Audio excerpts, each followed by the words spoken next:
PIS sobre folha de pagamento. Ué, Guilherme, achei que PIS era só aquele abono que recebia, ou só aquele número que tem lá do trabalhador para a caixa. Vamos entender o que é o PIS sobre a folha de pagamento, qual a forma de cálculo, qual o vencimento, qual o embasamento legal, para você poder, né, ter segurança na hora de realizar as informações. Então, vem comigo. Seja muito bem-vindo e bem-vinda ao nosso canal aqui da NIT Treinamentos no YouTube.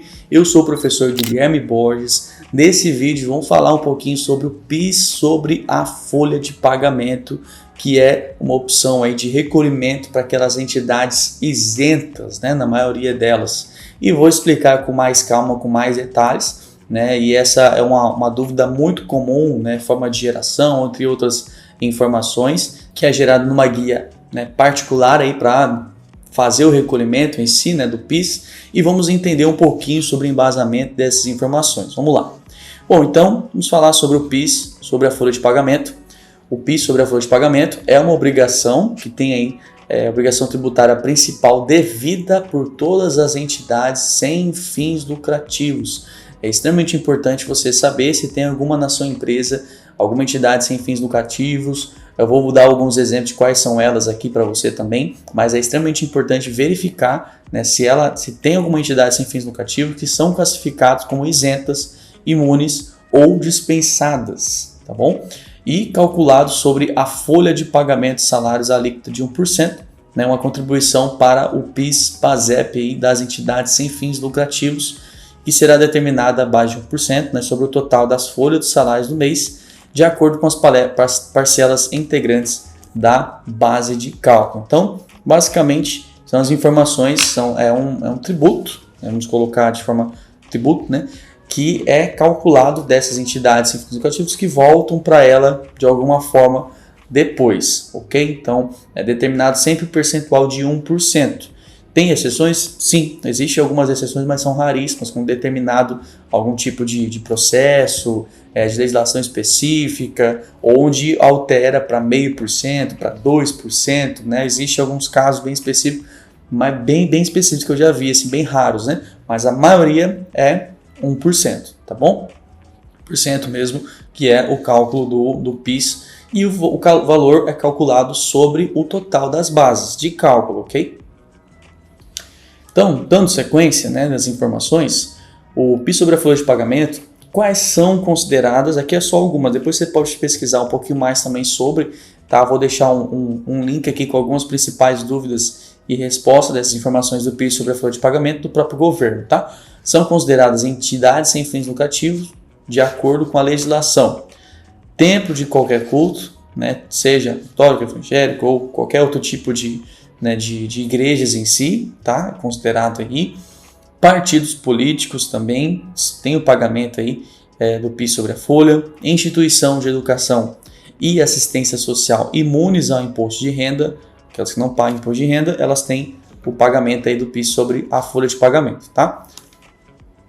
Instituição de caráter filantrópico, recreativo, cultural, científico e associações isentas do imposto de renda também, né? No caso aí algumas instituições que cuidam de museu, que cuidam de entidades de informações científicas, né? que são 100% aí sem fins lucrativos, onde também fazem o recolhimento aí desse PIS sobre as folhas de pagamento. Normalmente instituições que também vêm aí por parte do governo, né?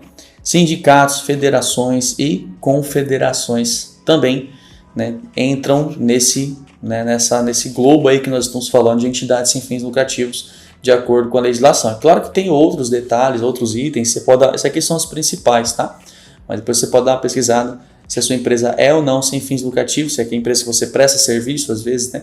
Normalmente quem está ali direto numa empresa que é sem fins lucrativos, a pessoa já sabe que ela não tem fins lucrativos, né, como o próprio nome já diz. Mas para quem está no escritório de contabilidade, né, que tem várias empresas que prestam serviço, é extremamente importante conhecer e saber, tá, se aquela empresa é ou não é e se está fazendo esse recolhimento também, tá, do PIS sobre a folha. E eu já falei, mas reforçando com relação aí à alíquota e o vencimento, né? A contribuição do PIS/PASEP incidente sobre a folha de salário será calculado sobre o total, né, sobre a base de cálculo mediante a aplicação de 1%. Então, por exemplo, uma empresa com várias entidades sem fins lucrativos, com uma folha de 10 mil reais, aí 1% vai dar os 100 reais ali para estar recolhendo nessa DARF, tá? Específica para PIS/PASEF. PIS/PASEF aí sobre a folha de salários, tá? Aí vem o item interessante também, que é com relação ao vencimento, tá? O 25º dia do mês subsequente ao mês da ocorrência dos fatos geradores. Então, se eu estou fazendo a folha agora de outubro, né, eu tenho até o 25º dia de novembro para fazer o recolhimento referente a outubro.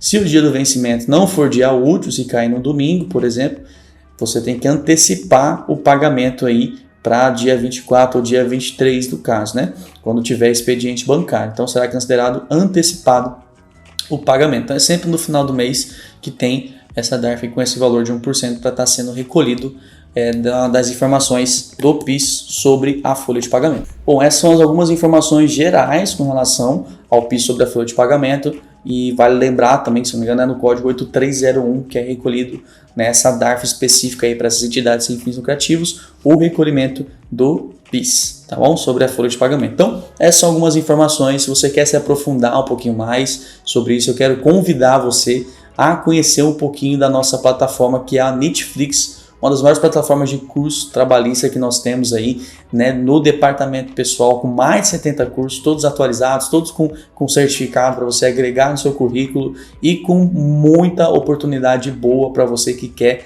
crescer e se profissionalizar dentro desse mercado de trabalho aí, trabalhista. Então, o link está aqui abaixo, um valor assim muito barato mesmo. Você pode clicar aqui embaixo, dar uma olhadinha lá nas nossas informações com relação ao Netflix, ok? Se você gostou, deixe seu like e compartilhe esse vídeo com o máximo de pessoas possíveis para poder estar auxiliando eles. Um abraço e até o próximo vídeo.